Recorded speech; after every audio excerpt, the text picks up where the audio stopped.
Please stand with me so that we may read from the word this morning. Out of the book of Matthew, chapter 11. Come to me, all you that are weary and are carrying heavy burdens, and I will give you rest.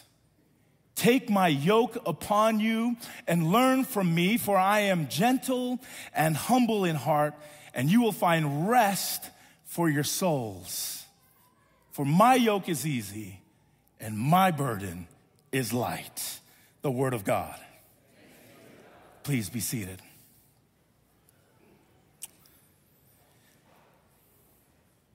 Melanie and I have been parents now for about 10 years, 9 months, and 8 days. No one's counting.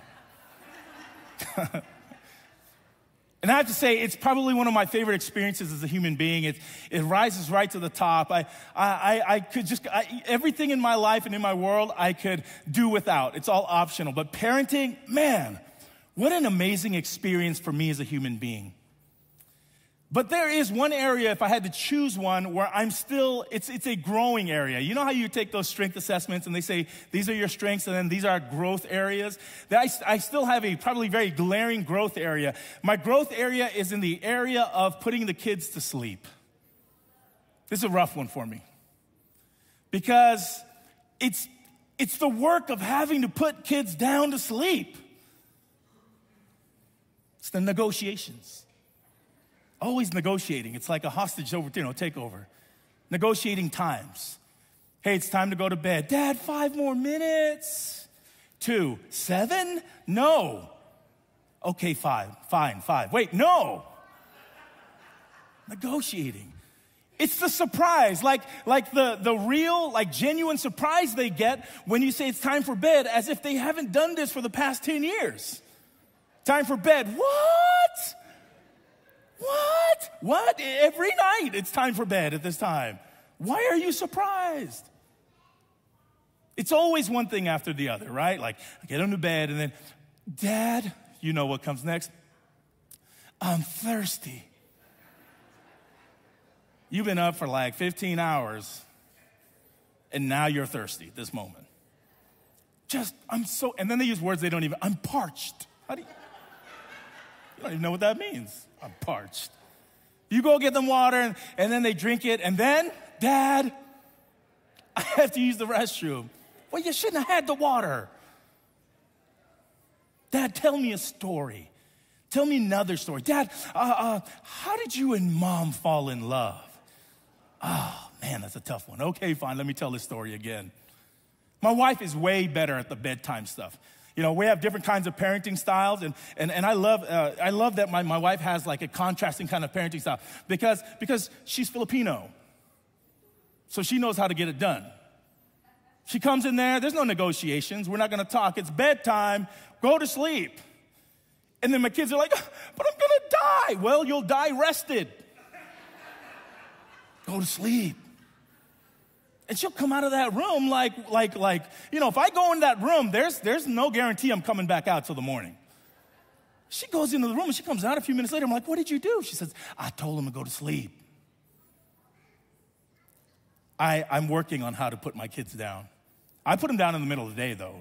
In the summertime, I make them go naps. I know they're older, but I still make them go naps. If they start arguing, go take a nap. If they're cranky, right? Oh, go take a nap.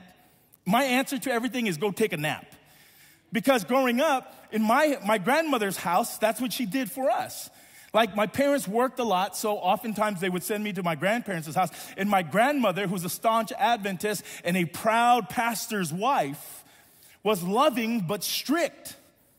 So nap time through the day was a requirement. You could miss a meal, but you never missed nap time. And it was 2 hours of a nap every day. If I came over there and my dad was only going to leave me for 3 hours, guess what we were doing for 2 hours? Sleeping. If we were cranky or if we were fighting or arguing, nap time. If we yawned, nap time. If we were too excited, nap time. If we woke up, nap time. What?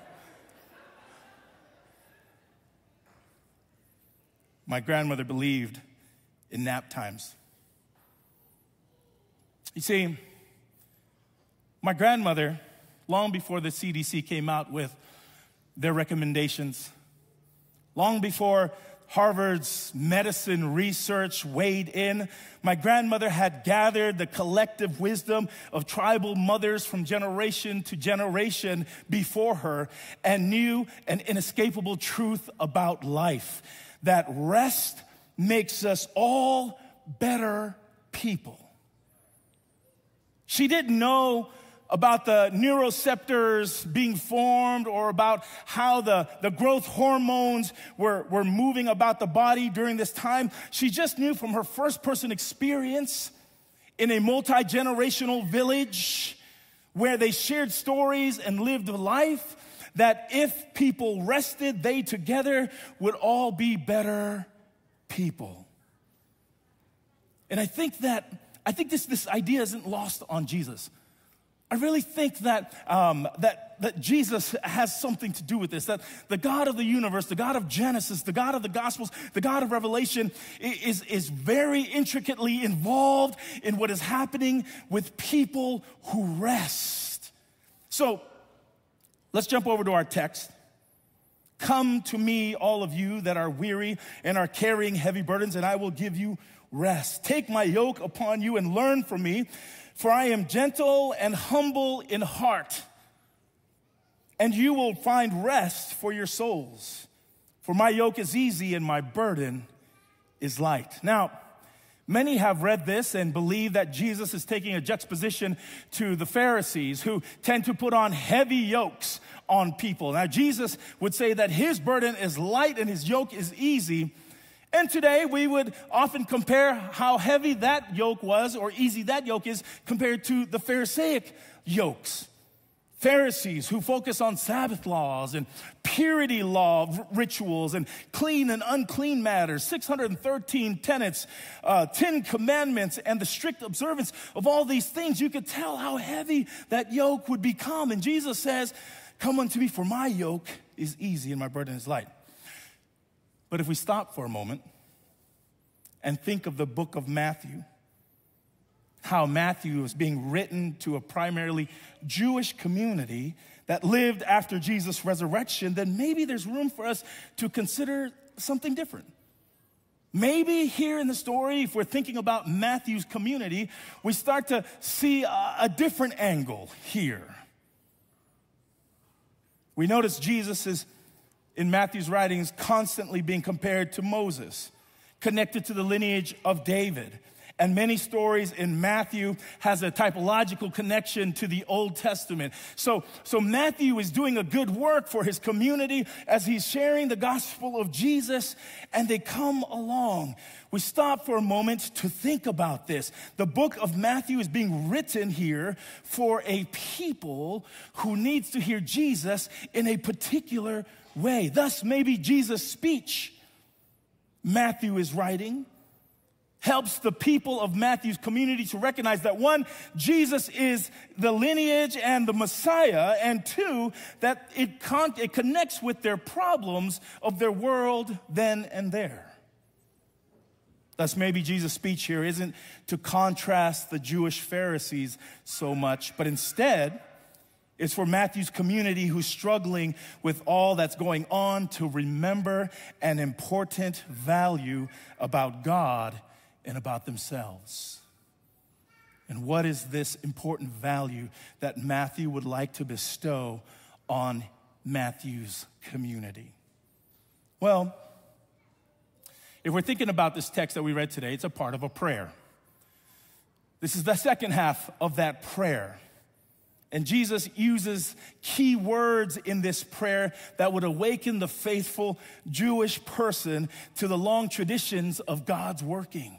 When he says this prayer for us, we know it because we say it, but we don't think of it as the way of the traditional community would. But when they hear it, they may hear things that awaken them to something larger, a bigger story that arcs all the way from Genesis to the moment there that they sit together in fear, in fright, and in anxiety. Consider Leviticus chapter 26, verse 13. He says the word yoke. For my yoke is easy. Here, this is a very familiar term for Matthew's community. I am the Lord your God who brought you out of the land of Egypt to be their slaves no more. I have broken the bars of your yoke and made you walk erect. In Lamentations, when Jeremiah is lamenting about what is happening to his people, we see that he writes this: my transgressions were bound into a yoke. By his hand they were fastened together. They weigh on my neck, sapping my strength. The Lord handed me over to those whom I cannot withstand. You see here, it's a very familiar idea of yokes. And the yoke of God and God's yoke, releasing others from these burdens and or fastening them together. So when Jesus says, my yoke is easy, they are familiar with this. It reminds them of bigger stories connected to their ancestry. And then Jesus obviously talks about rest. All who are weary and who are carrying heavy burdens, come unto me and you will find rest. Rest is another key term. Rest is a very familiar term to the people of the Hebrew Bible. From the mythos of the great Genesis story, where in the beginning God created the universe. Down in chapter 2, there's a culmination of what happens. We see it in the seventh day, God finished the work that he had done, and he rested on the seventh day from all the work that he had done. Now, Walter Brueggemann, who is an Old Testament theologian, would suggest that as God is doing the work of creating the world, he dispenses power and goodness into it so that on the seventh day, he is able to replenish God's self so that he can be fully God in a created world. And then Walter Brueggemann would say, in a world where we live, where we are constantly diffusing and pushing out, working and making sure that we get to all of our things, a Sabbath is for us where we can stop and replenish who we are in the God of rest. We notice this here in Genesis, in Exodus. When Moses gives the 10 commandments, he says, for in 6 days that the Lord made heaven and earth, the sea, and all that is in them, but rested on the seventh day. Therefore, the Lord blessed the Sabbath day and consecrated it. He rested. God, again, we see this idea of rest, which is important for people who just were released from slavery and did not know how to slow down. Now, notice that this is commandment number 4. What commandment is it? Commandment number 4. There are 6 more commandments that come after this 4th commandment. The 6 commandments are about neighborly care. I don't think it's coincidental that God puts the commandment of rest before the ability to have neighborly care. Maybe it is the God of rest that reminds us we need to stop, slow down, and remember that our value is in him, not in our own works. Not that we can lord that over anyone else, but because I am now just a fellow sojourner in this world that is exhausting and full of anxiety. When I sit next to someone else who is a person that is sojourning through life, I can care and love them as I am cared and loved for by Jesus. So Exodus, the 4th commandment there. After some journeying time, Moses stops again and talks to the people. Now it's in Deuteronomy, right? But the 7th day is a Sabbath to the Lord your God. You shall not do any work, you or your son or your daughter or your male or female slave or your ox or your donkey or all your livestock or the resident alien in your towns, so that your male and female slave may rest as well as you. Oh, here again, the idea of rest.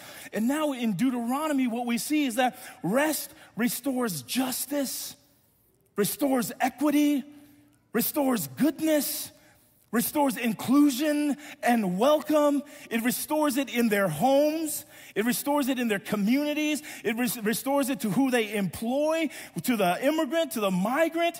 It restores it to the land, to the church, and even to the livestock. Justice and goodness comes from rest. We continue to see it in the Old Testament. The psalmist would pen, unless the Lord builds a house, those who build it labor in vain. Unless the Lord guards the city, the guard keeps watch in vain.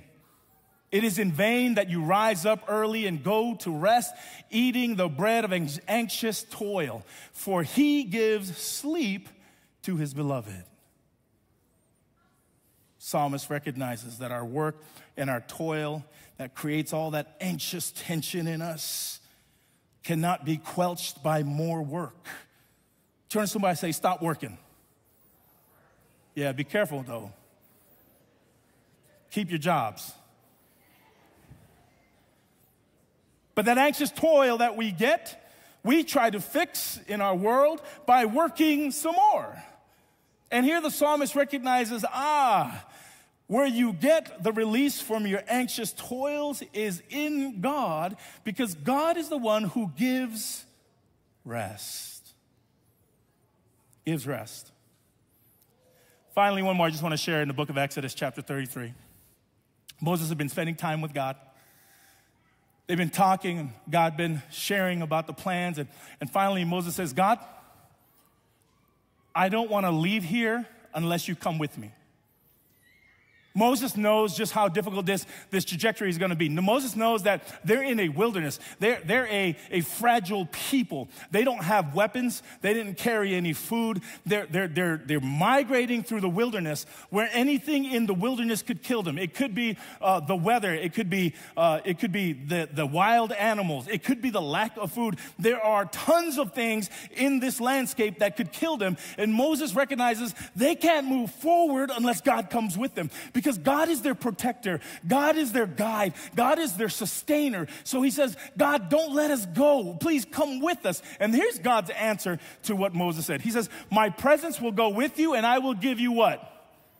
Let's say it again. My presence will go with you and I will give you rest.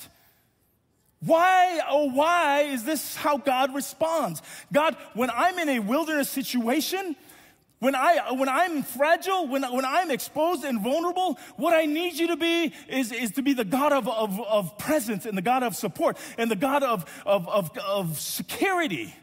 I'd like for God to say, my presence will go with you and I will give you protection. And I will give you food. My presence will go with you and I will give you sustainability. No, what does God say to Moses? My presence will go with you and I will give you rest. I will give you rest. It's not my first option on the top of the list for God to give me. But for God, this was important. So we recognize that Matthew's people, as they're listening to this story, they're no longer comparing Jesus to a Pharisee. They're recognizing that in this prayer, Jesus is sharing something different with them.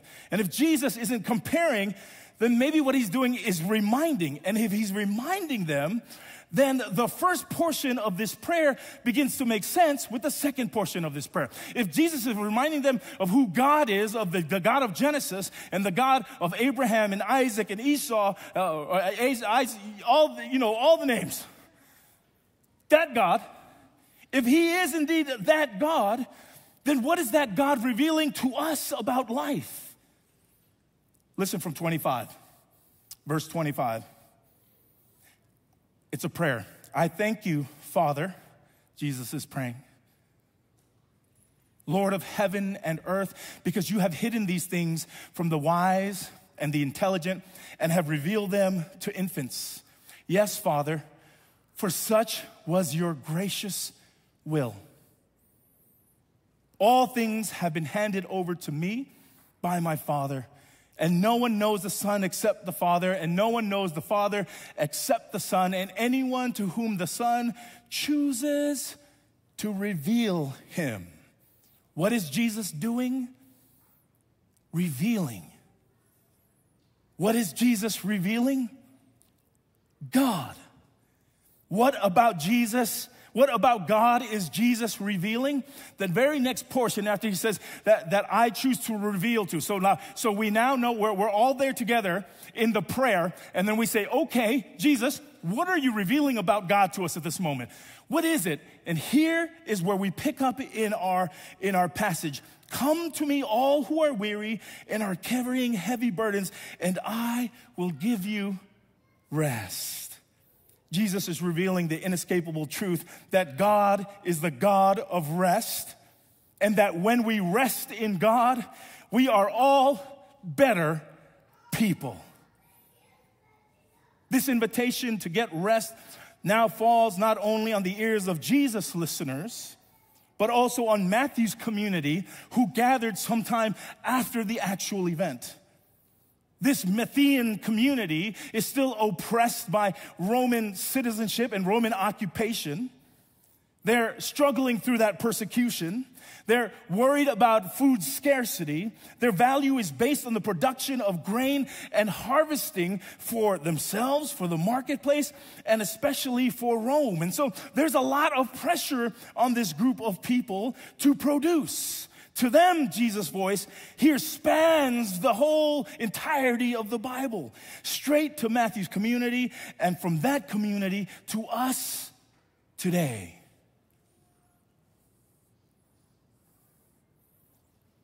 Today, we don't have issues of rest, Pastor. We're fine. We just drink Roma.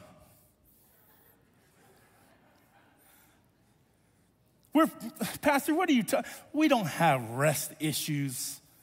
Us? No. I watch my phone till 4 a.m. for rest. That's how I rest.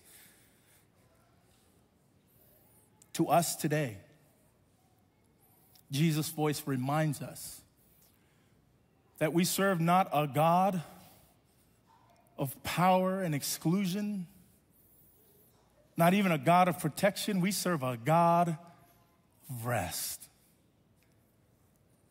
In that, we struggle in our world today with self-worth, with finances, with health, with relationships, with global conflicts that are ever about us.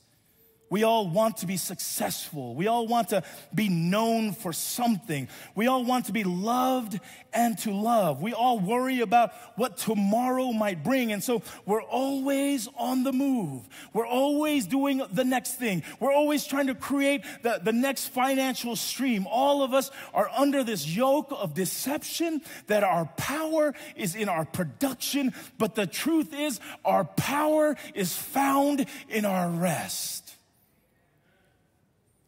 People today know, you and I, we have this saying, we do it, right? The saying is, I will rest when I die.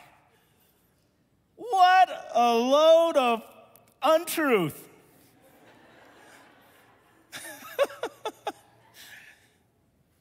I will rest when I die, all the while our weary souls are dying to rest.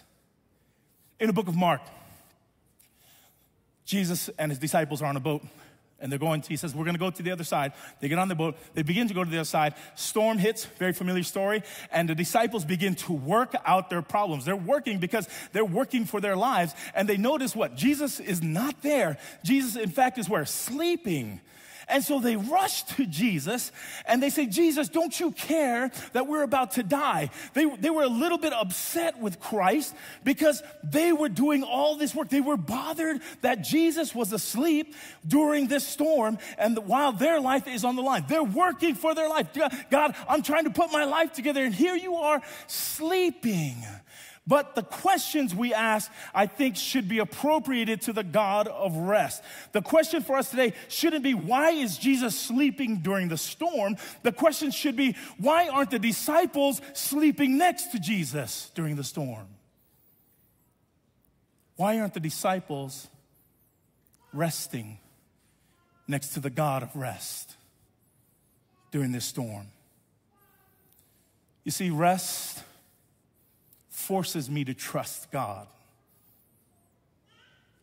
Rest causes me to release control. Rest relieves me from any power to lord myself or my works over other people. When I am in a rested state, it means I am here vulnerable for the workings that are happening outside of these hands. And so I must trust that the God of the universe, who is doing great and mighty things, is still doing it for me. I don't have space in my rest position to judge anyone else because I'm in a rest position. I can't lord my abilities over them. I can't say, well, I'm vegetarian. But I'll say it to you anyways, I'm vegetarian. I can't say that I keep the Sabbath correctly. I can't say that I am more valuable and more worthy to be in this church because of what I am done. Why? Because I am rested upon the work of God. When we rest on the work of God, we become more gracious, more welcoming, more good. Just watch your children. When they're going crazy, make them nap. They get up and it's as if the whole thing was scraped clean, right? They're like, welcome world. And you're still, because you didn't take a nap, reeling from all of that. When we rest in God and we pause, we allow God to be God, and we get to be sojourners on this journey. Praise God for an amazing church. Church, I want to tell you, I am so proud of our community. I am thankful for our community, for the good work that we do. I look around and I see a gracious people. And I wonder how much more gracious even still could we be if we learned to rest more in God. To rest means to be still and to discover who I am meant to be in Christ. The psalmist says, be still and know that I am. One more time, be still and know that I am God. That's what the psalmist says. The psalmist is a working being, but as they pen this, they recognize that we must be still in order to recognize God is God. Be still and know that I am God. He didn't write not run and know that I am God, not work harder and know that I am God, not multitask all of my responsibilities and know that I am God, not even work a little bit and know that I am God. The text says, be still and know that I am God. Be still and know that I am God. Be still and know that I am God. I'm exalted in all the nations. I'm exalted in all the earth. And maybe we have a difficult time being still because we would like just a little bit of that exaltation for ourselves. What are you running from? Why do you keep running at your pace? What are you running to after this? Or what did you run from to this? Where are you running off tomorrow? Our running is nothing new. This text speaks to the people that Jesus preaches to Matthew's community in his time, and it speaks to us today. History of our world is full of people constantly running to and from, trying just to finish one more thing, just one more job, just one more income stream, just one more degree, just one more event to solidify my legacy, just one more relationship to make me feel more human and more loved. Just.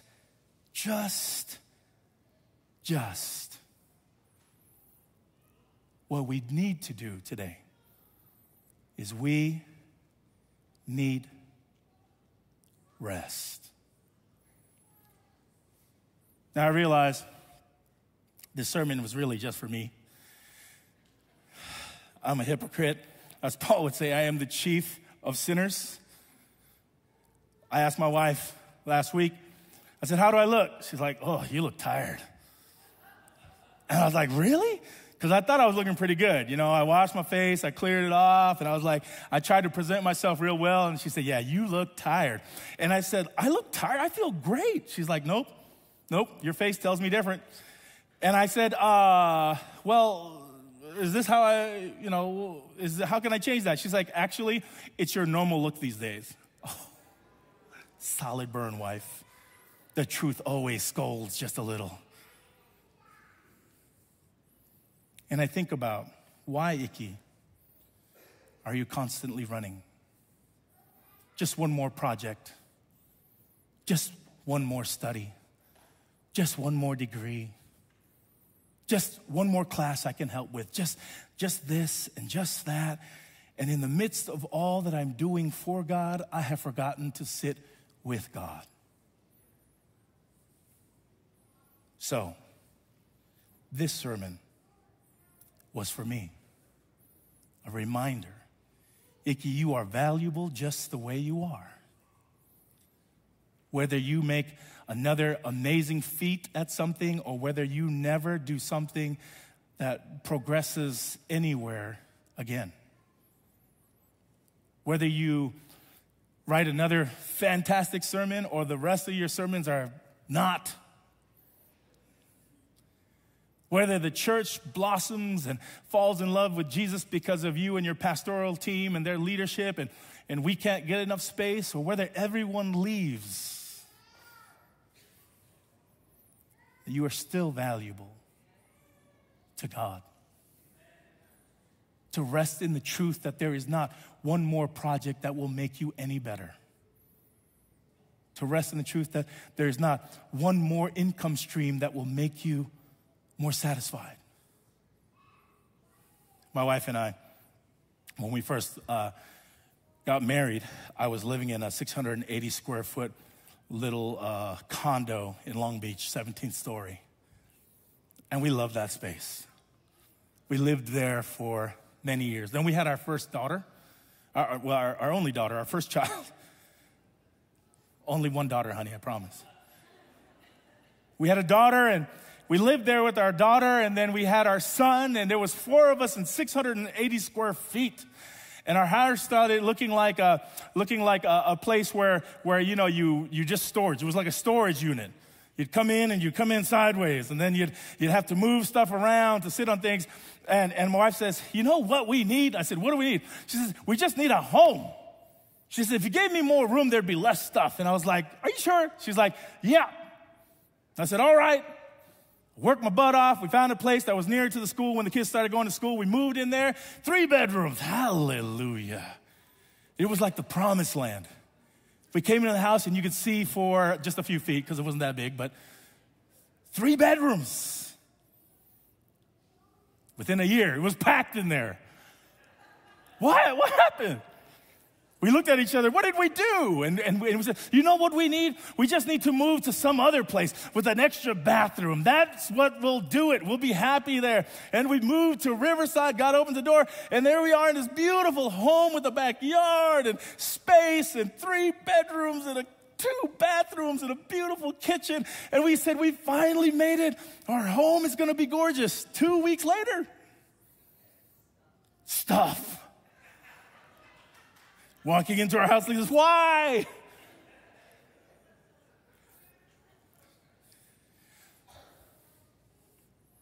We always thought that once we get just a little bit further down the road, we'd be happy and satisfied. Just one more job, just one more stream of income, just one more thing. And God says, none of those things will ever fulfill you. What will be fulfilling is if you find rest in Jesus. So, here's 2 things we can do this week while you're following along the Lift Project. Dr. Morton challenges us this week to take a few minutes each day to be quiet and mindful. Just stop. Try this. I'm going to challenge all of you. Try this. For the rest of this week, starting tomorrow, until we meet again next week when Dr. Morton will be preaching in here in person, I want you to take 10 minutes during your day, preferably in the morning before everything gets started, and pause. Just pause for 10 minutes. Clear your mind and sit in the silence with God. Try it. See how it happens. I've been doing it for a week already. This first week was a complete failure. I'd be like, all right, here we go, 10 minutes. Hold on a second, Lord. 2 hours later, oh, come on, why am I doing that? and get in this space. By the end of the week, I started cruising along a little bit smoother because I'd gotten into the rhythm. When something tempted my mind or jumped in there, I'd say, hey, get out. I'm staying in this space. I'm going to be mindful. I'm going to be quiet. Here's the second thing for us to all do, and this can start today. You can do this from the moment you leave, whether you're a part of our congregation or if you're visiting. This is what you can do. You can start to live out a Sabbath. Breathe deeper today. Walk a little slower. Laugh a little louder. And tarry a little longer. Be a little more generous and welcome a lot more in. For as we discover rest in God, we may find the inescapable truth about life, that rest makes all of us better people. Be well.